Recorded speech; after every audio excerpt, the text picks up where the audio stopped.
Let me swing to my last breath. That's it. I've signed to die. I can die. First job, win on Saturday. Second job, fight anybody at 9-9.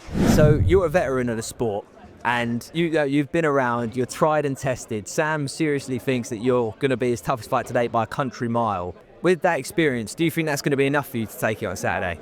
Experience is a thing that I've been saying to everybody. If you could sell it, you'd be a billionaire. If you could sell it, you would. Because imagine I said to you, you look at what you're doing is your passion. I'm going to give you all the experience. So let's say Coogan, the king of this, let's call it that. You'll love that as well. But still, if I give you all that, do you not think all of a sudden you'd be different and be better? You have to be, because experience is something you can't fake, make, you can't replicate. It's something that you gain through trial, tribulation, and I feel like you gain the most through losses anyway. So at Sam's age, at Sam's stage in his career, he can actually afford it. The veteran, I keep hearing that word veteran, and I don't know if I like it yet. I don't know. We'll see.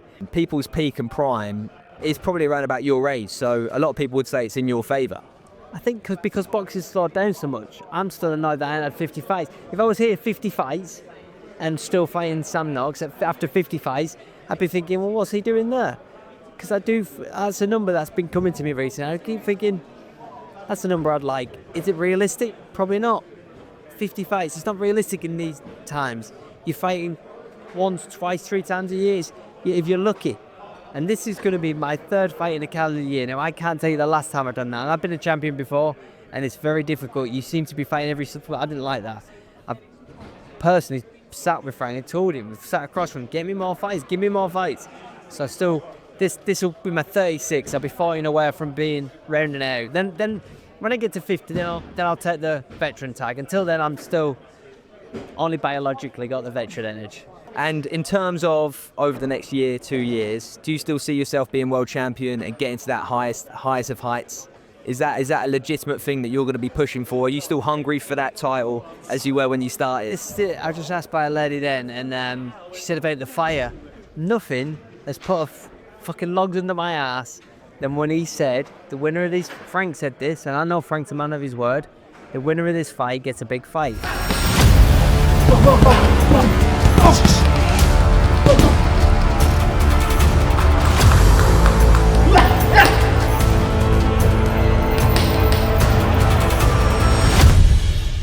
And in mine and Sam's case, the winner of this fight should get a world title fight, because he's checked every box. So he knows what he expects. I know what I expect. I expect everything that he was going to do for Sam to do for me.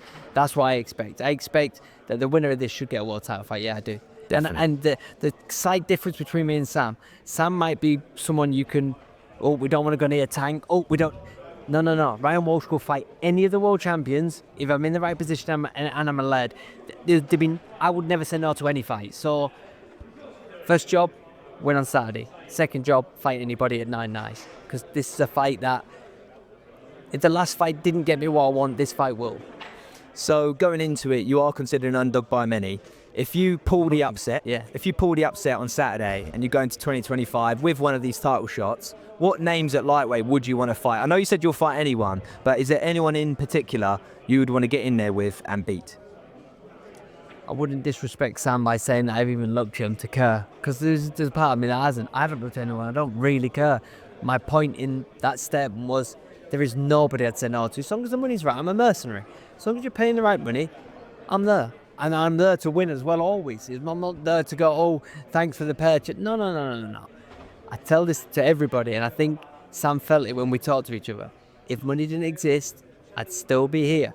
Maybe you guys wouldn't be here because he's not a fan, but I'd want to be doing this. This is my thing. It's what I'm addicted to. This has been my vice all my life, since I was 14 to now. So I would want to change that. I love this thing. This thing it's the most realist, dangerous, adrenaline-fueled two-man thing you can do. There's only one better two-person thing. It's not two-man thing, and that's nothing to do with boxing. I've got 2 of my favourite activities in the world. I'm addicted to them both happily. One's with my missus and one's with a male, and it's nothing to do with that. So that's where I'm at. That's how much I love fighting. I love fighting nearly online. She just picks it. She's really good at the job, to be fair. But a win over Sam, would that then beat it? A win over Sam professionally would be fucking wonderful, of course. But then if I even dare to, nah, come on, be honest. Imagine that, nah, honestly, yeah, no, my missus is, yeah. Don't want to give her too much of a big head, but yeah, wait, if you see, you'll see what I'm saying anyway. But yeah, she's bang on. So that's my favourite activity with my missus. This is my favourite other favourite, which is nothing. It's totally different, isn't it? One's all lovey-dovey nice, and the other one's all violence and death, and there's adrenaline. I suppose I don't really get adrenaline. No, I'm not scared. This way, I can stand here so there's no fear. That'd be lies. And why do you get adrenaline? Because everything in you says this man's trying to kill you. So of course you're going to get adrenaline, and it's not scared, probably the wrong word, but adrenaline fueled to the fact that my instincts are telling me this guy can kill me. And that's been the same in every fight I've ever fought. I've always thought, don't let no one fucking hammer you. So that's it, yeah. I fully get it. And when you said like you'd still be fine if there's no money involved, I've been in the sport for 10 years. I've boxed amateur. I've boxed guys that on paper are better than me at a novice level, right? Yeah. And that feeling, that rush, you cannot. If you could bottle up and sell it to someone that's never felt it, like you'd make a lot of money. I get it inspiring, and that's the reason I probably had so much longevity. Because once a week, and sometimes it used to be twice, and for this camp, I hate that word, for this preparation, and for the last preparation, it was twice a week, and I was like, yeah, I'm alive. I'm alive. When people are throwing bombs at me, I'm alive. That's when I'm most alive. That's the one thing I will say. This sport brings you, and you'll know, having done it, like, it's an instinct and reaction thing. So I think the more dangerous the person, the harder the stuff, the better I'm always going to be, because you can't fake what gets out of you. And this is why I've been so excited about Sam Knox. He's knocking everybody out. He's got 97% knockout rate, and then he's fighting me. And I believe 100% that nobody's seen the best of me yet, and this guy can bring the best out of me. Does it scare you at all, knowing just the power of him and how he's gotten through everybody? Is there that element of fear, knowing how dangerous he is? No, because I've had it. I've got a brother who's got 14 fights, 30 knockouts as a pro, but my greatest asset against these big power punchers, no one's really nailed me. So if Sam can nail me, fair play to him. But I just feel like I've never worried about their power. Why should I? You're going to go in the rain, you're going to get wet. So I expect to feel things. I expect it, and I've felt things. So can he introduce me to anything different? That's for Sam to try. I did hear Sam say, one thing's for certain, we're both going to be sore the next day. Yeah, I suspect that, yeah. It's my missus' birthday the next day. It's cost me 300 quid to take this fight. It cost me 300 quid before I started, because I had to change. Because I was booked to go to Rome on the 7th. It's her birthday on the 8th. But it's all changed now, so it's on the 9th.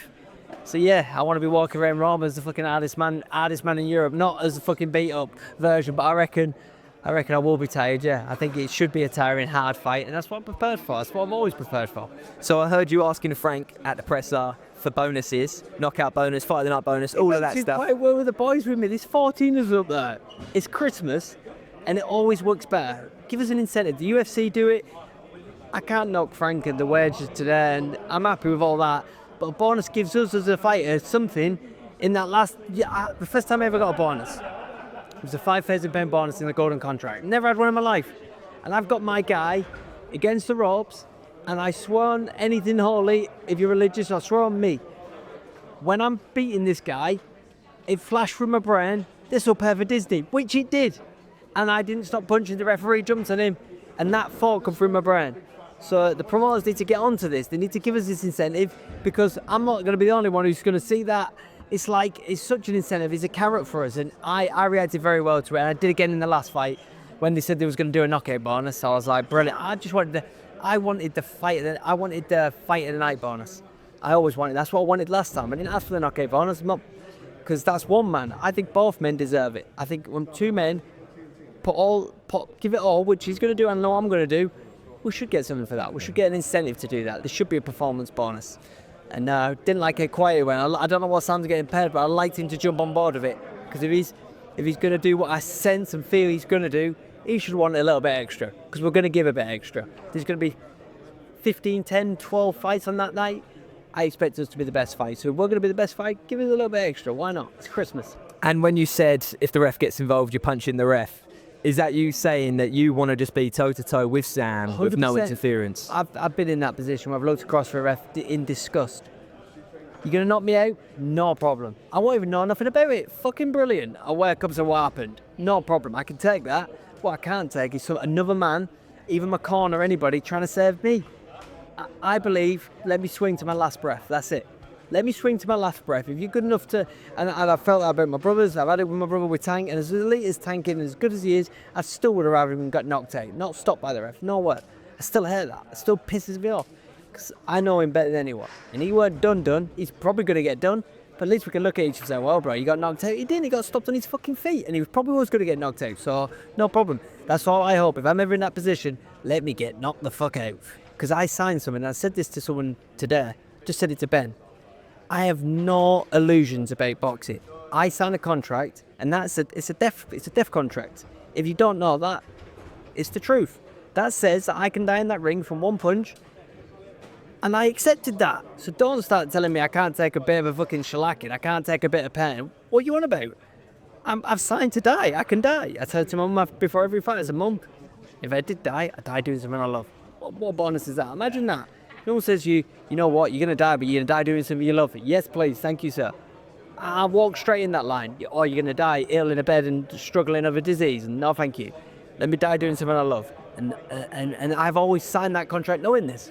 See, as a fan though, it's always hard to watch because when you see fighters put it all on the line, I do agree with the ref sometimes. I know as a fighter for you want to go out in your shield, but as a fan, I want to see that fighter come back. Like when you look at the likes of Fraser Clark that got knocked out bad against Wardley, knowing that the fight got stopped, he's now recovered and he can come back. You know, fantastic referee sometimes. Yeah, it really is. That was fantastic.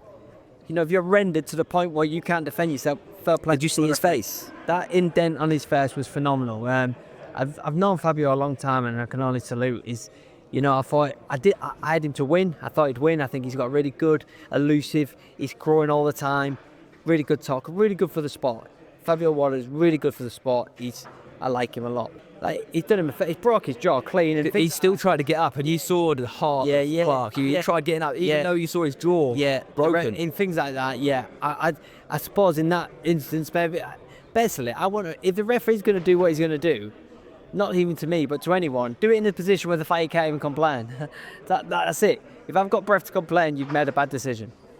Brilliant. Lastly, what's your prediction Saturday night? I know you hate this one, but I've always hated it. But I just think I'm gonna put on the best performance of my life. And then, you can't ask for any more than that, can you? That's what I'm demanding of myself. I'm gonna put on the best performance of my life. Top man, well, I wish you all the best.